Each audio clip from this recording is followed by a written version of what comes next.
Welcome to CosmoFactory, a podcast by Cosmoprof Worldwide Bologna, where we explore the entire cosmetics, personal care, and fragrance industry supply chain.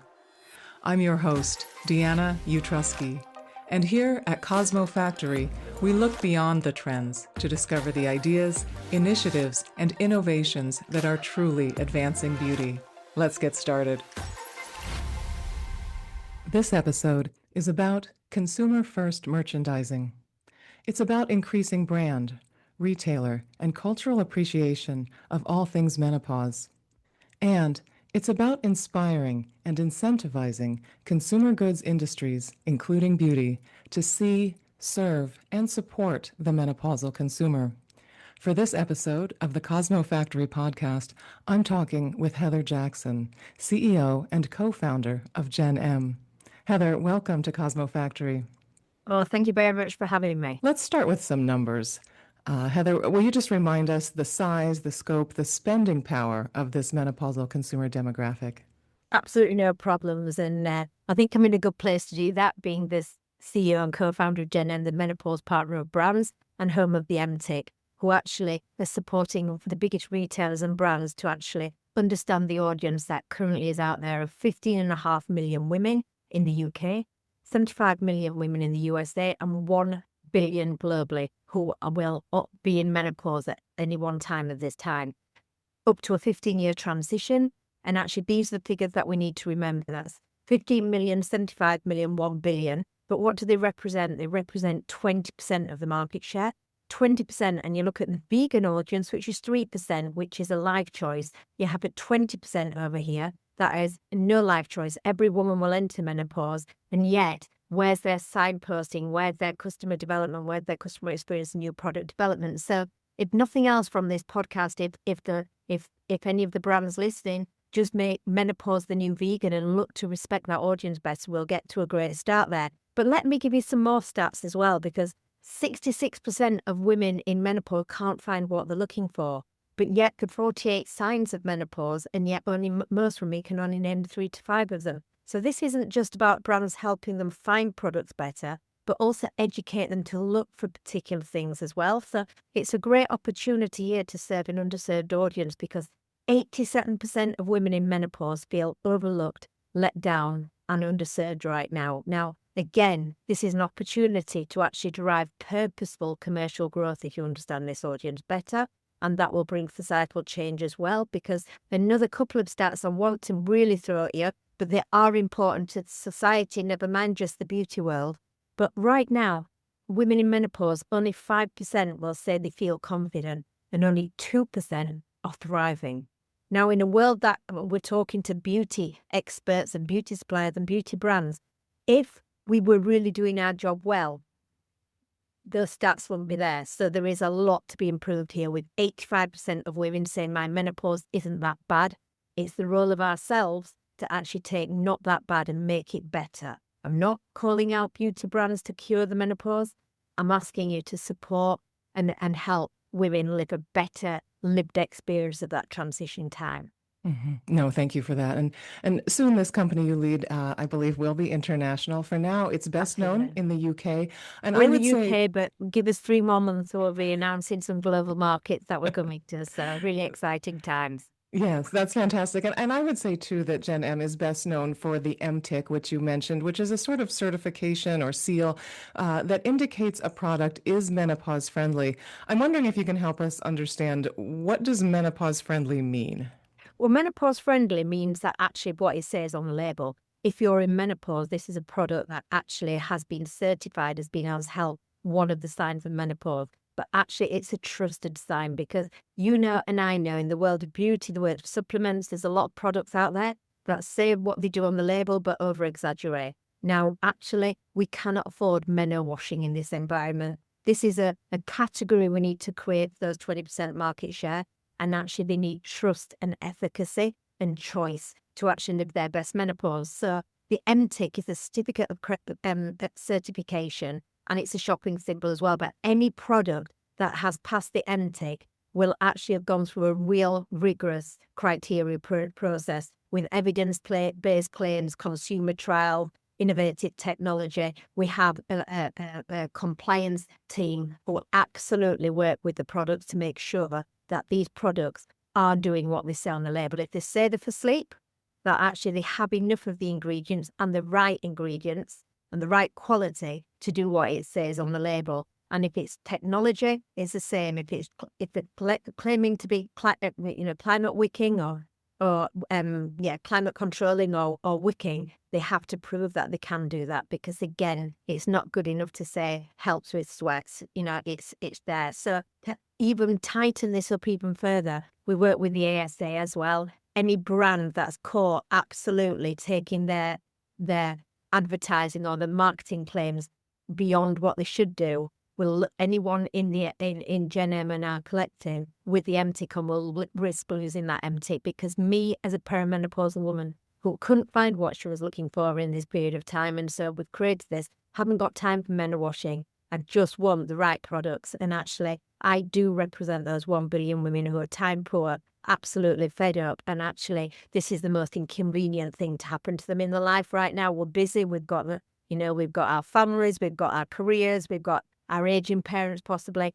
Don't give me menopause right now as another issue we've got. Help me live my best menopause through it. So no time for men washing whatsoever. Yeah, no, thank you for that. And, since CosmoFactory is where the global cosmetics, personal care, and fragrance industry comes together each week, we, of course, want to think about beauty products a little bit specifically. I'm wondering if you can give examples from, whatever categories you choose, skincare, hair care, color, any beauty category. Examples of the functionality or benefits that make a beauty product menopause friendly. You mentioned it needs to address one of these 48 signs of menopause. You can have thinning hair, you can have an itchy scalp, you can have dry skin, you can have some rosacea, some acne, you can have so many issues here. And actually, it's about signposting to some of those beauty products that can help through those periods of time, because, like I say, it's about making today better than yesterday. And actually, finding a cream that doesn't impact you. You get sensitive skin. It doesn't impact you. It stops your itchy skin. That's one way of starting to make your day feel better. And from then on, you can work on it. Sleep, as we know, has a massive impact on how we feel about our beauty. And even down to makeup. I don't want to be vague on this or just blissful on it. But actually, do you know what? If you're having a really terrible time with hot sweats, just finding a foundation that doesn't run down your face when you're on a Zoom call or in a meeting or at your daughter's wedding, that's a massive confidence booster to living your best menopausal lives. So the beauty market, I would love them to look at all the 48 signs of menopause, from your insomnia to your dry skin to your thinning hair to your dry and itchy vulva or whatever it might be. You'll see all of them there. But actually really look and say, right, how can my product absolutely help with any one of these, and should we do better signposting? Because it's not about having menopause-specific products. I'm not asking the world to create new products specifically for menopause. I'm asking you look on your great category and your great merchandise range of which you already know have got great ingredients in. Which of them could help any one of those 48 signs, and look to actually help that woman find your product. If in fact you do believe what it says on the label and you do believe it's a great product you've created, if it's great and it's right for this woman, market it to her. Mm-hmm. That's really interesting. It reminds me of something I didn't think that this conversation would get around to, but I remember when blue light protection or anti-pollution protection became much more in vogue and sought after, from ingredient companies, from product formulations.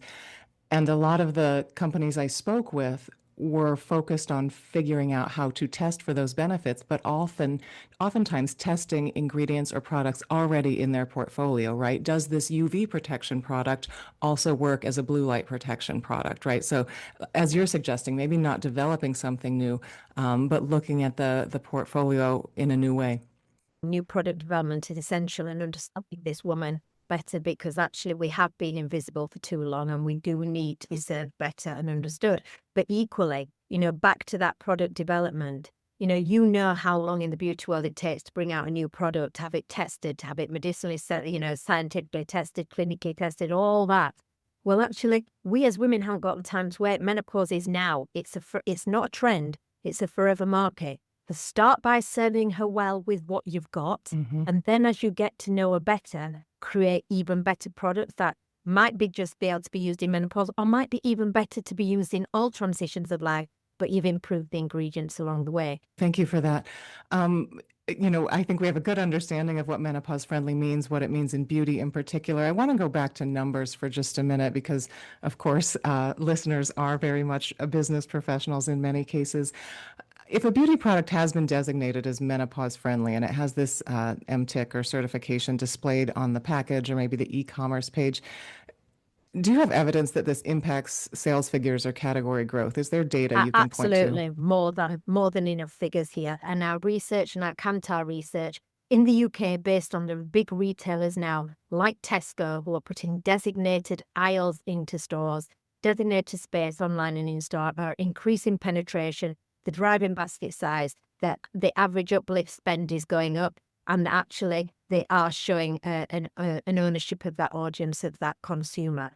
Product-wise and brand-wise, we're actually up to a 24% lift on sales on those menopausal sites. So again, you can see with the retailers a 31% uplift on sales. So again, the MTIC has only been in these stores for a year now in the UK, and that's, it starts as a pilot and it's rolled out into permanency in the biggest brands we've got. No, thank you for those figures. That's very helpful. Someone reminded me recently it is possible to be both cynical and optimistic at the same time, and maybe my next question reflects that possibility. As much as we absolutely need to see the menopause consumer to serve and support them as you're describing, you've mentioned this idea of meno washing, and what comes to mind for me is something we've long called the pink tax, right? We certainly don't need something else similar to that. Absolutely not. How can brands and retailers ensure that they're not thoughtlessly monetizing this demographic? Well, firstly, they need to think about that this is their mother, their daughter, their female friend. It's 50% of the population they're actually talking about and supporting and doing.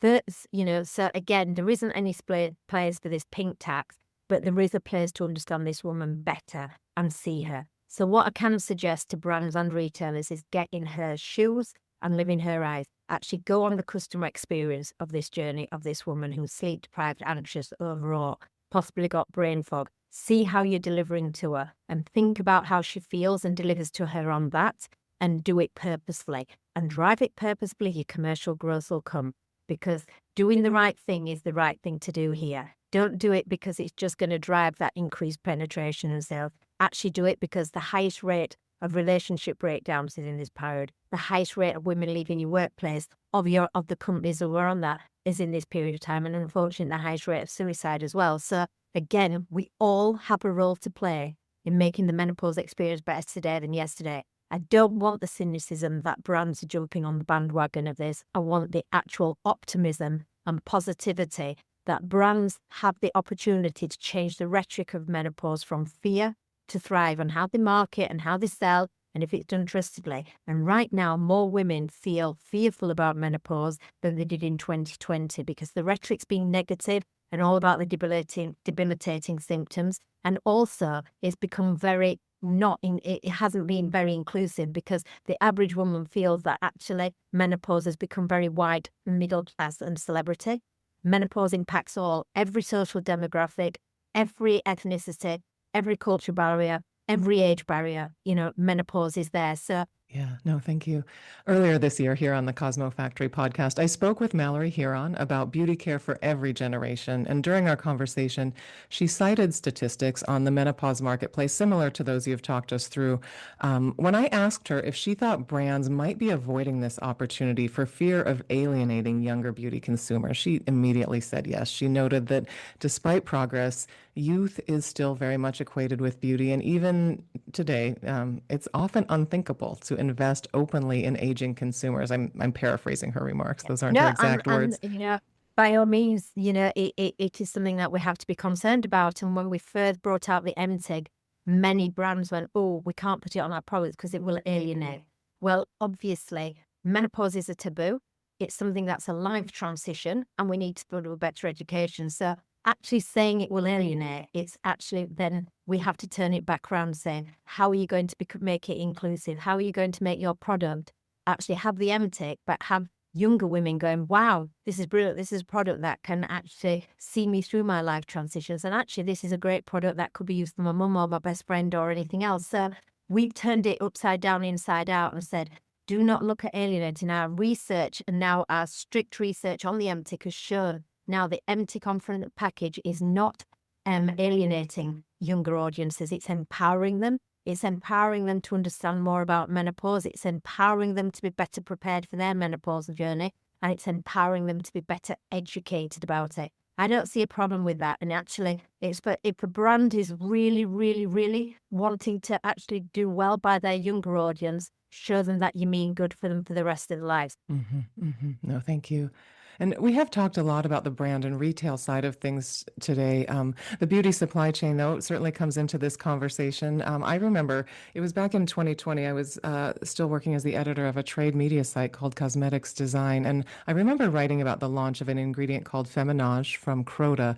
The ingredient is meant, and I'm going to quote here, it's meant for women experiencing loss of skin elasticity and firmness caused by glycation and oxidation events related to oestrogenic decline. That's the end of my quote from the material on that ingredient. But to put it simply, oestrogenic decline is essentially a hormonal decline.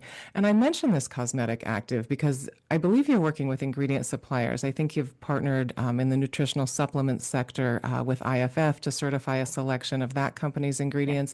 The question I have for you, do we need new ingredients? Do we need more thoughtful product formulas, as we've kind of touched on earlier? I guess the real big question I want to ask is, how should the beauty industry supply chain get involved here? What's the role for suppliers? Let's be honest, the beauty supply chain are the ones who make the products for the future. They're the ones that's close to creating products and the brands themselves. So absolutely they need to be secondary on this. They need to actually understand this audience better. Had they understood them decades ago, we'd be in a better place right now. We really would. So is there a place for them? Yes, there is. This is all about strategic collaboration. There's that almost menu chain to create a category of respect and trust. And that starts with the ingredients manufacturers, moves on to the brands, and then moves on to the retailer, who then moves on to the consumers. So we've all got to be part of this. That's the bit that holds it all together, the MTIC. Heather, it's truly remarkable how you've championed the menopausal consumer, and I thank you for helping us understand this opportunity and for speaking with me here on CosmoFactory. It's been a real pleasure.